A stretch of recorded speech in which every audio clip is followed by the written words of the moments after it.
Hello, everyone. This is Mr. Informal giving you the latest edition of the Mr. Informal podcast. I am Mr. Informal.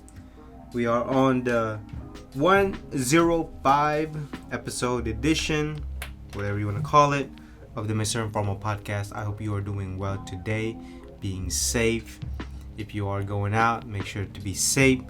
All kinds, sanitizer, wipes, mask, face mask, whatever, gloves. And not only that, it is Mother's Day weekend. Just want to greet all the mothers out there this weekend. It's sad. It is a sad Mother's Day because we can't go all out. Heck, many people can't even go to their mother and greet them. I mean, physically greet them, because we're all trying to protect them, especially the grandmothers out there. Certainly, it's kind of sad that they don't get to see their family.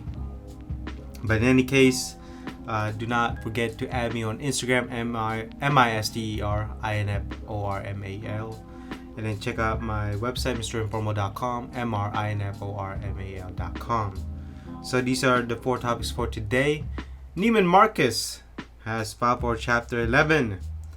Number 2, due to the hospitals, New Balance shoes are donating $1 million of shoes, or yes, $1 million in shoes to the healthcare workers, whether it be nurses, doctors, tech, pharmaceuticals, and even the people who doctor's assistant. Well, that could be a nurse, I guess, but anybody who works in the medical healthcare industry. And last but not least, Facebook and Google decide to make their employees work at home for the rest of the year. So those are the 4 topics for today. Let's go ahead and start the podcast. On to the first topic, from hypebeast.com. Neiman Marcus filed for bankruptcy. Basically, with 43 Neiman Marcus stores, including the recent Hudson Yards space, 22 last call outposts, in a pair of Bergdorf Goodman location in its portfolio, the group has struggled with almost $5 billion of debt in the past decade, due to in no small part of 2 leveraged buyouts over the past decade. Thus far, the Neiman Marcus Group has secured $675 million to aid its reorganization, with plans to escape bankruptcy by fall 2020. However, nearly all of its 14,000 employees have been furloughed, and its stores remain closed through May 31. Wow. Like most business today, we are facing unprecedented disruption caused by the COVID pandemic, which has placed inexorable pressure on our business, said Group's chairman and CEO. So that's basically from the article. Neiman Marcus competition, probably Bloomingdale's. Saks is probably the biggest one. And look, Neiman Marcus is not the only retailer is filing for bankruptcy. J.crew too. I'll get to that later. But certainly even Gap, Banana Republic, all kinds. Look, Neiman Marcus have always been on the upper level in terms of price and in terms of experience of department stores. And I mean, I don't even know the last time I went to Neiman Marcus. I really don't. Maybe I passed by it, but I really cannot remember the last time I went to Neiman Marcus. Maybe it's an East Coast thing. But whatever it may be, it's sad. You're talking about 14,000 employees that have been furloughed. I'm going to make a good guess stating that not all 14,000 are going to be back or are not going to be rehired, even if this pandemic is gone, or if all businesses have reopened. And it's going to be a sad situation with all 14,000 employees. Not only that, all these employees are going through the same thing as other companies out there that are going through the same thing. But here's the thing, they have $5 billion in debt in the past decade. You're telling me that they've always been in debt? Are you serious? Like, you want to reorganize now instead of a decade ago? And that's frustrating to hear. I mean, it's a Neiman Marcus group, has almost $5 billion of debt in the past decade. And that's absolutely ridiculous. You're telling me that a company who's in the upper level of department stores or upper echelon of department stores has $5 billion of debt. Is that something to be proud of? Even if you say, oh, reorganization, you couldn't reorganize in 2008, you couldn't reorganize in 2010, 2012, 2014, I can go on and on. And that's when you know that this group is just bad management. They seem to not know retail. They just don't. Heck, they probably don't even know their own customers. Who are their customers? The rich people? You know, there are middle class out there that can afford clothes from Neiman Marcus. But look, if Neiman Marcus wants to continue reorganization after the reopening, fine. But look, I would not be surprised if they still have a debt in 10 to 20 years. That is absolutely ridiculous. Heck, I wouldn't even be surprised if they just disappear. And I don't mean to say that because of the 14,000 employees. I just wish that the board of directors, the members, even the upper management just leave. Just get some fresh new blood. Because apparently, if you have a $5 billion in debt in the past decade, then you know something is just wrong. On to topic number 2. Hypebeast again. New Balance give $1 million in shoes to healthcare workers. So New Balance is giving $1 million worth of sneakers to healthcare workers. The American footwear label has been an active proponent for fight against the coronavirus pandemic in the US. Back in March, the company announced its commitment producing face masks for hospitals.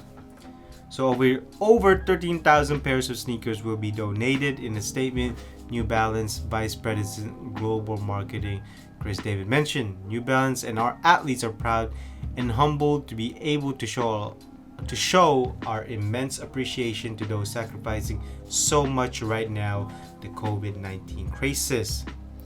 We are thankful to provide footwear to medical institutions in our communities and to help keep those working on the front lines comfortable. So, look, give respect where respect is due. Appreciate that New Balance is giving out $1 million worth of New Balance shoes. But I wish it was more than that. Think about over 13,000 pairs of sneakers. Why does it have to be $1 million? Why can't it be $5 million? Come on, you have the money. Look, there's not a lot of companies that are doing this, and give props where New Balance is. I just think that it could be more than $1 million. Why not $5 million? I mean, there are more than 13,000 people that are in the healthcare industry. Why does it have to be $1 million? It should be $5 million. And look, I'm thankful that they are also making PPE to the front lines, making face masks. And you know what? I wonder what kind of shoes that they're actually giving out. Seriously. What kind of shoes they're giving out? Is it just like the normal gray shoes, the 574? What about the 575? You know, what are we looking at here? I want to know. But at the same time, oh wait, before I move on, I want to know, are those sneakers made in the USA? I need to know the specifics. Is it made in the USA? What kind of shoes are they? I mean, did they actually directly go to the front lines, because sometimes there's middle management and all that blocks and all that politics that you have to go through. So I want to know. There are so many questions that needs answering, but at the same time, you gotta give credit where credit is due. And New Balance is actually giving out something other than Nike. Nike reacted really late, and New Balance reacted much earlier than Nike. You would think the number one footwear in the industry would react, but no. Apparently, Nike just not doing it correctly. So, my thoughts on the New Balance donation, which is pretty cool. It's pretty good. It's pretty cool. It's also pretty cool, but there are some specifics that needs to be answered. Moving on to the third topic.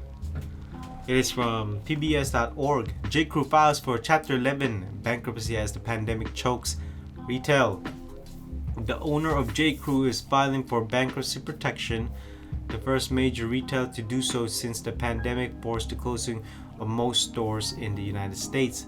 Most retail bankruptcies are expected in coming weeks, with the doors of thousands of stores still locked, though states have begun a staggered restart of their economy.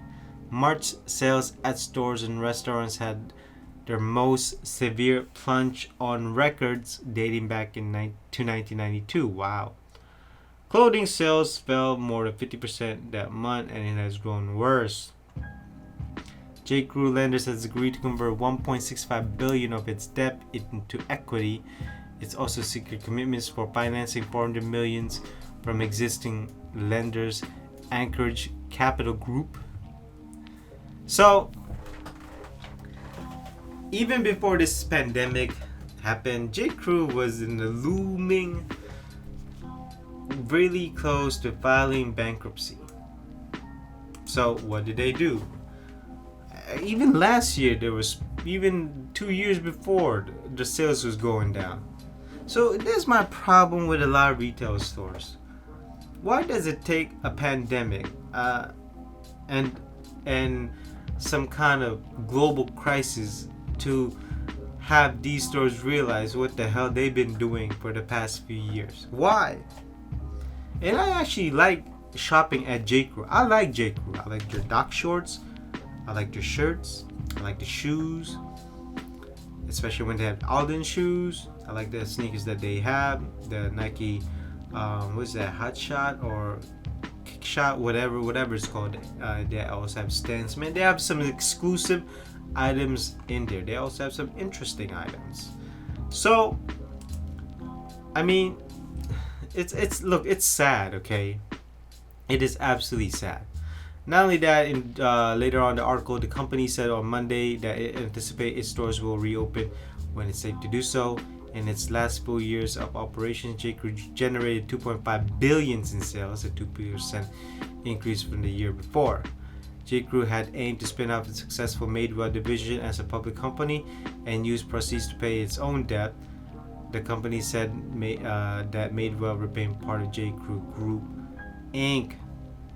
There were 193 J.Crew stores, 172 J.Crew factory outlets, and 132 Madewell location as of February 1. So as you can tell, Madewell is doing better than J.Crew. Gee, I wonder why. Because apparently, either designers, either the management in J.Crew are not doing so well that they're going to start depending on Madewell. Unbelievable. You see, this is what I'm saying. So you see a trend that's going on here. You can see how the upper management just not doing so well. It could be their analytics. They just don't know the customers anymore. They keep changing their stuff. They don't know who they are anymore. Who is J.Crew anyways? Is it Banana Republic? Is it Gap? Who is J.Crew? Yes, it is an American apparel. It is an American brand. But who is J.Crew? Everyone knows Polo, Ralph Lauren, Americana, the all-American clothing. But who is J.Crew? I want to know. American style? Preppy? Casual prep? No one knows. So, in conclusion, It's again just like the Neiman Marcus. It's sad, and I'm not gonna be surprised if all of the employees are not gonna be rehired because of this. On to the last topic.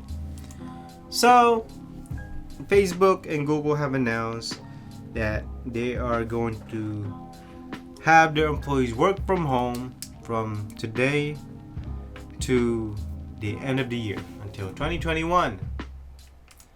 So, everyone's going to be working from home. What does this mean?